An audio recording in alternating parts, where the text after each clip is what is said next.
귓방맹이 맞은 느낌. 그러니까 그럼 안 가야 되나? 마가 최고.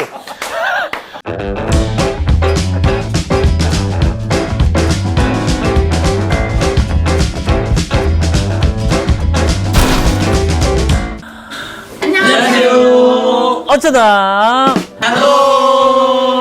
자, 6월, 7월 신앙에 대한 우리의 신앙생활에 대한 이야기 계속 이어가고 있는데요. 오늘은 또 찬양, 기도, 그 다음에 또 우리에게 우리 삶의 아주 중요한 중심이 되어지는 말씀에 대한 주제입니다. 은혜 받았던 말씀들, 뭐 그게 성경 말씀이 될 수도 있고 어떤 설교가 될 수도 있고. 예전에는 청소년부 큐티 모임 9시 반에 했었거든요. 큐티 모임 그냥 이렇게 나가기만 했었어요.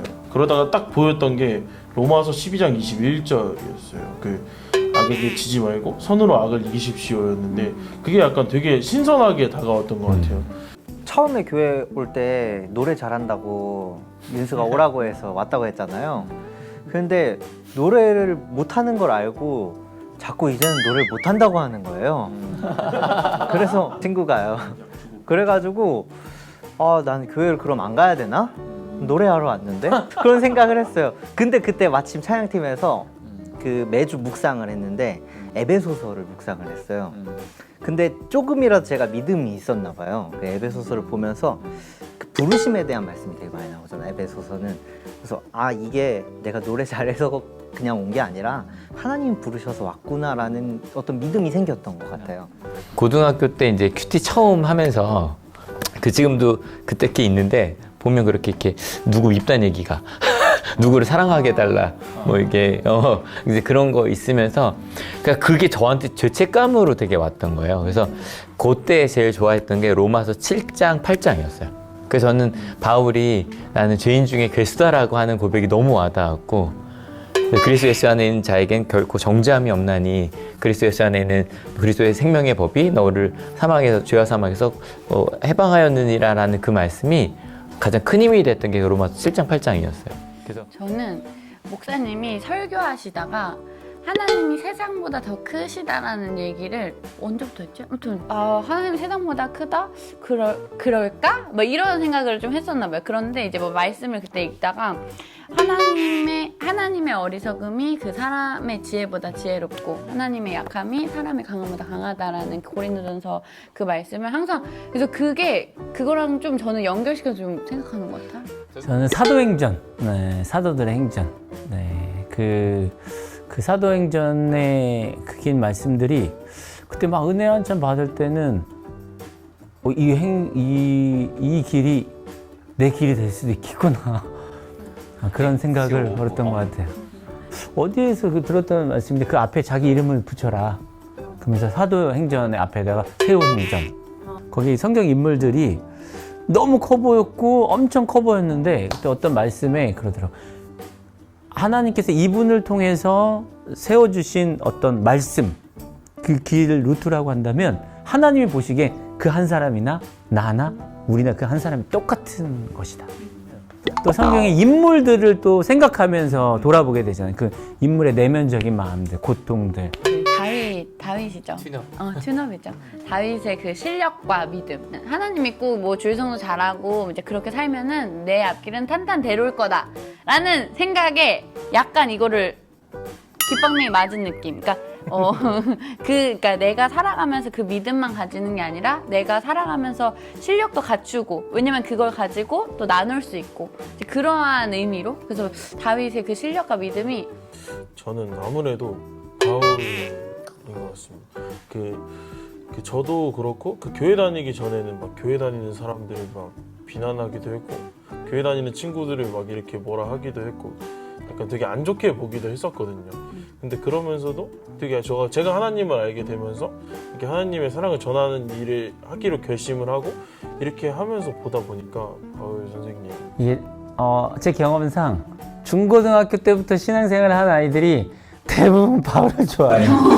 희한하게 인생의 터닝 포인트가 있었던 아마 그런가 보다. 그래서 그런지 그렇게 보이는 것 같아요.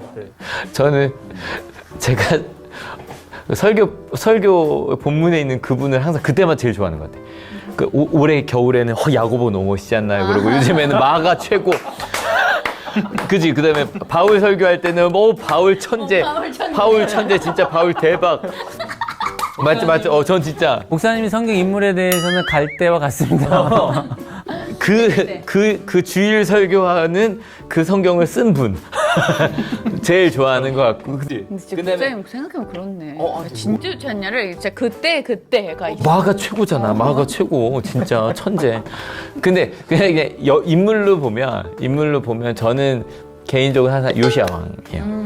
요시야만큼 말씀대로 살아야겠다라고 하면서 아무도 하지 못했던 개혁을 이루어낸 사람이었고, 안타깝게 전쟁에서 죽었지만 요시야가 죽고 20년 동안 암흑기를 보내거든요. 그리고 포로로 끌려갔는데 요시야의 그 개혁 때 살아남았던 사람들이 나중에 포로로 끌려가서 요시야 왕이 그 말씀을 회복하지 않았다면 말씀을 사라졌을 거예요. 그러니까 저는 그 요시야가 미래를 준비한 왕이었다.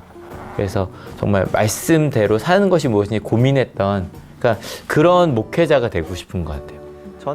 저도 원래 다윗이었는데 다윗 하셨으니까 저는 베드로 하고 싶어요. 베드로. 훌륭한 성경 인물들 많은데 베드로 되게 인간적이지 않아요? 막 예수님 부인하고 예수님 다시 오셔서 3번 나 사랑하냐 이렇게 물어보고 근데 복고 뛰어들고 막 물속에. 뛰어들고 막 다혈질에. 근데 그런 모습들이 나를 비춰보는 거. 누가? 내가 보이는 거. 그런 부족한 모습들. 누가 솔직하게. 배신합니까? 막 이러면서, 그렇죠? 네. 인간적이었던 것 같아요. 그러니까 제자들의 모습 속에 우리가 갖고 있는 어떤 습성들을 다 가지고 있는 것 같아요. 거기 보면. 나는 그걸 봐야 믿겠다라고 뭐 얘기하는 것도 그렇고, 그 안에 12제자들 안에 우리가 인간이 가지고 있는 모습이 다 그런 뜻이 있겠다. 그걸만 보면서도. 그러니까 제일 좋은 게 난 이런 사람 정도가 안 되니까 난 제자가 안 되겠다는 생각을 안 주잖아. 그렇네. 나도 이 중에 하나 공감이 되니까 나도 예수님의 제자가 되겠구나가 되니까. 지금 이야기한 도마가 이게 뭔가 봐야 믿겠다. 설교 들으면서 늘 그래왔어. 의심 가지면 안 돼. 도마와 같은 그런 연약함이 우리에게 있어. 제가 잘하면 참 많이 들었던 것 같아요. 도마는 의심 많은 도마. 맞아. 근데 언젠가 그거에 대해서 의심이 많지만 물을 수 있는 사람 되어야겠다. 돼야 된다. 왜냐면 이 사람은 믿으면 죽으러 가야 돼. 죽음의 예도 가야 돼. 그러니까 물어봐야 돼요. 그러니까 내가 정말 여기에 목숨 걸어도 되는지. 자, 이렇게 말씀 이야기했는데 말씀은 더 나눌 수 있는 또 삶에 대한 많은 부분이 있을 것 같아요. 이어서 다음 주에 이어서 계속해서 말씀 나아가도록 하겠습니다. 어쩌다 2부에서 말씀 만나요.